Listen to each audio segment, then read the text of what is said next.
पास, ये जानवर है। निकलने का रास्ता ढूंढ लेंगे।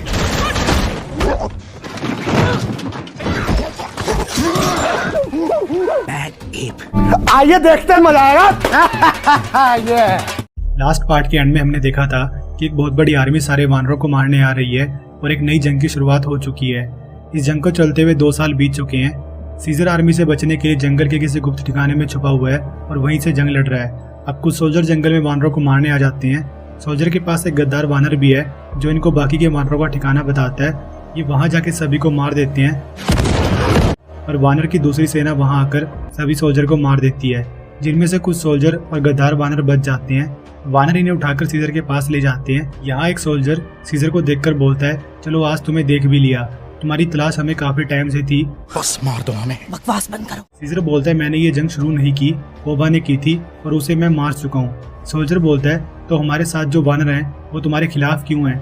सीजर बोलता है, ये कोबा के दोस्त हैं जो मुझे मारकर बदला लेना चाहते हैं, इसलिए तुम्हारी गुलामी कर रहे हैं। गद्दार वानर बोलता है कि इनकी आर्मी का कर्नल बहुत डेंजर है, तुम ज्यादा दिन जिंदा नहीं रह पाओगे, पहले वो तुम्हें मारेगा फिर तुम्हारी सेना को। सीजर इसे कैद बंद करवा देता है और बाकी के सोल्जर को छोड़ देता है। सीजर इन्हें बोलता है कि अपने कर्नल को बता दो कि तुमने मुझे देख लिया है और उसे कहो कि जंगल को हमारे लिए छोड़ दे, ये जंग यहीं रुक जाएगी। तभी पीछे से वानर आके बताता है कि गद्दार वानर उसे मारकर भाग गया। सभी वानर अब पानी के पास बैठे होते हैं जहाँ पर ब्लू आइज रॉकेट के साथ आता है और अपने फादर से मिलता है। ब्लू आइज और रॉकेट ऐसी जगह तलाशने गए थे जहाँ वानर अपना नया घर बना सके।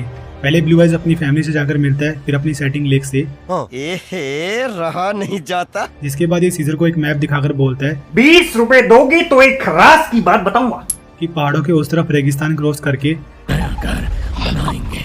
पर पहले हमें किसी तरीके से आर्मी से बचकर जंगल से निकलना होगा। सीजर बोलता है, हम सभी वानर एक साथ मिलकर निकलने का रास्ता बना लेंगे। सारे वानर अब रात को सो जाते हैं और सीजर जाग रहा होता है और इसे झरने के अंदर से कुछ लोग नीचे आते हुए दिखते हैं। सीजर आगे जाकर देखता है, वहाँ इसे रस्सी दिखती है। ये ब्लू आइज को बोलता है, तुम अपनी माँ और भाई की रक्षा करो, और सीजर बाकी के वानरों के पास चला जाता है। सीजर कुछ वानरों को इकट्ठा करके सोल्जर से लड़ता है, जहाँ एक सोल्जर के रेडियो से इससे कर्नल की आवाज आती है जो बोलता है कि काम पूरा हो चुका है, किंग कुंग मर गया, वापस आ जाओ। सीजर जल्दी बाहर जाकर देखता है कर्नल ने ब्लू आइज और इसकी वाइफ को मार दिया होता है। सीजर गुस्से में कर्नल के पीछे पड़ जाता है पर कर्नल रस्सी काटकर बच जाता है और सीजर सीधा पानी में गिरता है। ये खुद को पानी से बाहर निकाल लेता है। मॉरिस इसे आगे बोलती है कि विंटर नाम का वानर डरा हुआ था और उसी ने हमें धोखा दिया, उसने कर्नल को हमारे अड्डे के बारे में बताया। सीजर बोलता है, क्या तुम्हें मेरा छोटा बेटा कॉर्नेलिया मिला? सभी उसे ढूंढने लग जाते हैं। कॉर्नेलिया पत्थर के पीछे छुपा होता है जो खुद सीजर के पास आ जाता है। अगले दिन सभी वानर नए घर की तलाश के लिए चल पड़ते हैं। सीजर ब्लू आइज की बंदी लेक को जाके बोलता है कि तुम मेरे बेटे से प्यार करती थी ना, तो उसके भाई का ध्यान रखना। लेक कॉर्नेलिया को अपने पास रख लेती है। सीजर बोलता है, मैं जब तक उस कर्नल को नहीं मार देता मैं वापस नहीं आऊंगा, तुम लोग जाओ, सभी आर्मी वाले बस मेरे पीछे आएंगे तो तुम्हारे पास अच्छा मौका होगा यहाँ से निकलने का। सीजर अकेला वापस जंगल में चल पड़ता है और बाकी सब नए घर की तरफ। सीजर कुछ देर बाद देखता है कि मॉरिस, रॉकेट और लुका इसके पीछे आ जाते हैं। सीजर बोलता है, तुम लोग वापस जाओ, हो सकता है मैं जिंदा ना बचूं, पर ये तीनों भी सीजर का साथ देने की ठान लेते हैं। ये सभी जंगल में सोल्जर के बनाए हुए ठिकानों पर छानबीन करने जाते हैं, जहाँ पर इन्हें बस एक इंसान मिलता है जो इन पे हमला करता है तो सीजर उसे मार देता है। घर के अंदर जाने के बाद इन्हें एक बच्ची नोवा लेटी हुई दिखती है। सीजर इसे नहीं मारता और मॉरिस नोवा से बात करने की कोशिश करती है पर नोवा कुछ बोल नहीं पाती क्योंकि ये सीमेन फ्लू से इन्फेक्टेड है। मॉरिस बोलती है, हम इसे यहाँ अकेले नहीं छोड़ सकते, ये मर जाएगी। ये नोवा को अपने साथ लेके चल पड़ते हैं। कुछ देर चलने के बाद इन्हें आर्मी के कैंप लगे हुए दिखते हैं, जहाँ पे इन्हें विंटर वानर आर्मी के साथ दिखता है। ये चारों जाकर विंटर को धर लेते हैं और कर्नल के बारे पूछते हैं कि वो कहाँ पर है। कर्नल कहाँ है? विंटर बोलता है वो सारे सोल्जर के साथ सुबह बॉर्डर पर जाने वाला है और कुछ दिन में वहाँ और भी आर्मी आने वाली है। विंटर सीजर से माफी मांगता है पर सीजर बोलता है कि तेरी गद्दारी की वजह से मेरी वाइफ और बेटा मारे गए। रात होने पर मॉरिस बोलती है, अब हम क्या करें, सोल्जर के पीछे जाएं क्या? सुबह होने पर ये सभी इन सोल्जर का पीछा करने लग जाती हैं। पीछा करते हुए ये पहाड़ों पर पहुंच जाती हैं और स्नोफॉल शुरू हो जाती है। सोल्जर अब एक जगह पर रुककर कुछ गोलियां चलाते हैं। सीजर जब वहां जाकर देखता है कुछ लोग मरे पड़े हैं, जिनमें से एक के अंदर अभी जान बची हुई है। सीजर इससे जाके पूछता है, उन्होंने तुम्हें क्यों मारा? पर ये भी नोवा की तरह कुछ बोल नहीं पाता। सीजर को इसे मारना पड़ता है क्योंकि ये दर्द से काफी तड़प रहा है। सभी वानर एक टावर पर चढ़ के सोल्जर को ढूंढने की कोशिश करते हैं पर नीचे एक बंदा आके इनके घोड़े से बंदूक और दूरबीन लेकर भाग जाता है। सीजर और सभी इसका पीछा करते हैं जो भागकर एक घर में जाके छुप जाता है।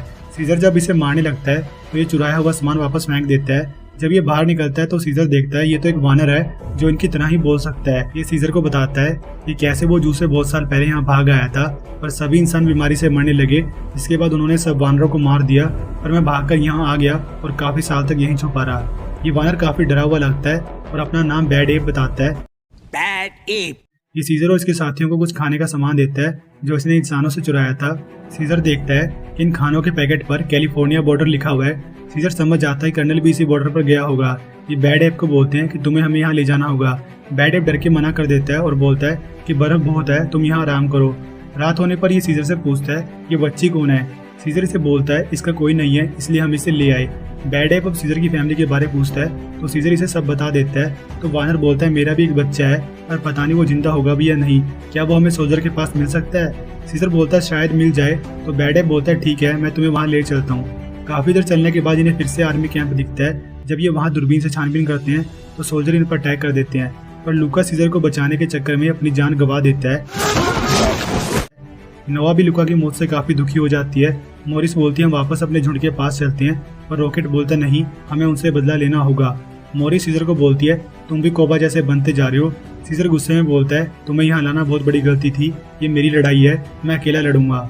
सीजर कैंप की तरफ जाने लगता है जहाँ से डंडों पर अपने झुंड के वानरों की लाश टंगी हुई दिखती है और इसके सारे झुंड को कैंप में बंदी बनाकर रखा हुआ है। सीजर एक अधमरे वानर से सारी बातें पूछता है जो इसे बताता है कि कर्नल ने हमें रास्ते में ही ढूंढ लिया था पर उसने हमें मारा नहीं, वो हमारा इस्तेमाल करना चाहता है ताकि उसका काम पूरा हो सके।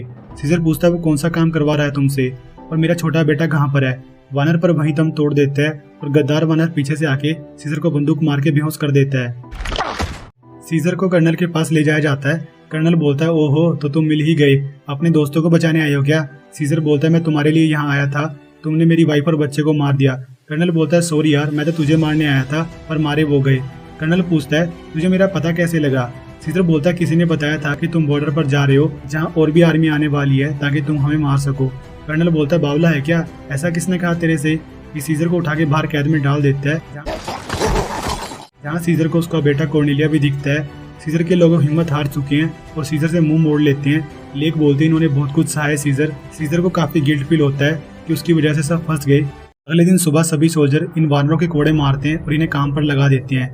लेक सीजर को बताती है कि ये सब हमारे साथ हर रोज होता है और ना हमें खाने को दिया जाता है ना पीने को पानी दिया जाता है। जब से यहाँ पर आए हैं ये दीवार बनाने लगे हुए हैं। सीजर कहता है पर ये दीवार बना क्यों रहे हैं। इतने में तभी एक वानर काम करते हुए नीचे गिर जाता है तो सोल्जर उसे बुरी तरह से मारने लग जाता है। सीजर चिल्लाकर बोलता है। सीजर की आवाज सुनकर सभी वानरों में जोश आता है और वो काम छोड़ देते हैं। कर्नल तभी गद्दार वानर को बोलता है कि सीजर को मेरे पास लाओ। कर्नल सीजर को अपने सामने कोड़े मरवाता है और बोलता है कि इन वानरों से कहो कि वापस काम पर लगे। सीजर बोलता है पहले उन्हें खाना और पानी दो। कर्नल तभी साथ वाले वानर की गोली मार देता है और सीजर को बोलता है कि 5 गिनने तक काम शुरू नहीं हुआ तो तुम्हें भी ठोक दूंगा। ये सब देखकर लेक दोबारा से पत्थर उठा के काम पर लग जाती है जिसे देखकर बाकी के वानर भी काम शुरू कर देते हैं। बाहर मॉरिस और रॉकेट दूरबीन से कैंप में देखते हैं और इन्हें समझ आ जाता है कि सीजर भी यहाँ फंस गया है और कर्नल सीजर को अपने पास मिलने के लिए बुलाता है और इसे बोलता है कि दीवार बनाने वाला काम रुकना नहीं चाहिए। सीजर बोलता है कम से कम उन्हें खाना तो दे दो। कर्नल बोलता है कि काम होने के बाद सब मिल जाएगा। सीजर कहता है तुम ये दीवार इसलिए बना रहे हो ना क्योंकि जो बाहर से सेना आ रही है वो तुम्हारा साथ देने नहीं तुम्हें मारने आ रही है। कर्नल बोलता है तुम तो बहुत समझदार हो भाई, आज से 10 महीने पहले मेरा बेटा जंगलों में तुम्हें ढूंढने गया था और वो भयानक सीमियन फ्लू वायरस उसे भी लग गया जिस कारण से उसने बोलना बंद कर दिया। मजबूरी में आकर मुझे अपने बेटे को मारना पड़ा ताकि वायरस ना फैले। उस दिन से ही मैंने अपने सभी वायरस से इन्फेक्टेड लोगों को मारना शुरू कर दिया। जिन लोगों के बच्चे थे वो जंगल में भाग गए और नॉर्थ में जाके मेरी कंप्लेंट कर दी। उन्होंने मुझे समझाया कि ये वायरस दवाई से भी ठीक हो सकता है पर मैंने उन बेवकूफ़ों की नहीं सुनी और उन्हें भी मार दिया। जिनमें से एक को मैंने छोड़ दिया ताकि वो आगे जाके संदेश दे सके। अब सेना मुझे मेरे पद से हटाने आ रही है। सीजर बोलता है तुम में रहम नाम की चीज़ नहीं है। कर्नल बोलता है तुझे अभी तक जिंदा रखा हुआ है ना, वही रहम होता है। तेरी फैमिली को मैं मारना नहीं चाहता था, ये सब जंग का हिस्सा है। सीजर इस पे हमला करता है पर सोल्जर और गद्दार वानर इसे हटा देते हैं और बाहर सीजर के दोस्त अंदर जाने का तरीका ढूंढने में लगे हुए हैं। बैड एप काफी डर जाता है कि हमें अंदर नहीं जाना चाहिए। बातचीत करते वक्त बैड एप एक बर्फ के नीचे बने हुए गड्ढे में जाकर गिरता है। कैंप में सीजर के कहने के बाद कर्नल वानरों तक खाना और पानी पहुंचा देता है पर सीजर को कुछ नहीं मिलता। लूका और रॉकेट भी गड्ढे को देख के समझ जाते हैं कि शायद यहाँ से अंदर जाने का रास्ता मिल जाए क्योंकि इसी सुरंग से बीमार लोगों को लाया जाता है। नोआ बाहर से सीजर को डंडों से बंधा हुआ देखकर दुखी होती है और उसे बहुत तड़पाया जा रहा है। ठंड के मारे फटी पड़ी है बेचारे की। कर्नल अब रात में आके सीजर के हाथ खोल देता है और सोल्जर को बोलता है अगर ये सुबह तक जिंदा रहा तो काम पर लगा देना वरना ठोक दो इसे। बैड एप लूका रॉकेट को जाके बताता है कि वो छोटी बच्ची कैंप में घुस गई है। नोवा अंदर जाके सीजर को बाल्टी से पानी पिलाती है और दूसरे वानरों से खाना लेके इसे खिला देती है। सारे वानर सीजर को कॉन्फिडेंस देते हैं और तभी वहाँ कर्नल और कुछ सोल्जर आ जाते हैं। सीजर बच्ची को छुपने के लिए बोलता है और मोरिस रॉकेट को बोलती है कि वो बच्ची को मार देंगे, कुछ करना होगा। रॉकेट सोल्जर का ध्यान बच्ची से हटाने के लिए खुद को सरेंडर कर देता है। गद्दार वानर इसे बहुत मारता है। रॉकेट को उठा के बाकी वानर के साथ कैद में फेंक दिया जाता है, जहाँ सीजर को इशारों में बताता है कि हमें यहाँ से भागना होगा। नेक्स्ट डे मॉर्निंग में कर्नल सीजर को मारने आता है, पर वो देखता है कि सीजर तो अभी भी जिंदा है। तो कर्नल अपने लोगों को बोलता है कि इसे काम पर लगा दो। कर्नल को यहाँ कैद में नोवा की डोल पड़ी हुई दिखती है, तो ये अपने लोगों से पूछता है कि ये डोल यहाँ कैसे आई। कर्नल को कुछ शक होने लग जाता है। सीजर अब पहाड़ों पर काम करते वक्त बाहर से मोरिस को इशारों में बताता है कि तुम्हें कहाँ कहाँ सुरंग में होल करना है। बैड एप और मोरिस मिलकर उसी जगह पर गड्ढे करके वानरों तक पहुंच जाते हैं, पर एक गड्ढे से सुरंग में काफी ज्यादा पानी बहने लग जाता है, जिस कारण से ये वानरों के बच्चों वाली कैद तक नहीं पहुंच पाएगी। ये सारी बात सीजर को बता देते हैं। सीजर बोलता है हमें आज कैसे भी करके निकलना होगा क्योंकि आर्मी कर्नल से लड़ने आ रही है, इनकी लड़ाई में हम सब मारे जाएंगे। बच्चों को निकालने का कोई और तरीका सोचना होगा। सभी वानर मिलकर उस सोल्जर पर कीचड़ फेंक कर मारते हैं जिसके पास कैद की चाबी है। वो गुस्से में वानरों के पास इन्हें मारने के लिए आता है, पर नीचे गड्ढे में से मोरिस उसे खींच लेती है और चाबी रॉकेट तक पहुंचा देती है। रॉकेट सीजर को याद करता है कि दोनों बच्चों को बचाने निकलते हैं। ये सभी बच्चों को कैद से निकालकर अपने पीछे ले आते हैं। सारे वानरों को सुरक्षित बाहर निकाल दिया जाता है। एंड में बस रॉकेट सीजर बचते हैं। सीजर कर्नल वाले रूम की तरफ देखता है और फिर रॉकेट को बोलता है कि तुम यहाँ से जाओ। मोरिस सही कहती है, मैं भी कोबा जैसा बन चुका हूँ।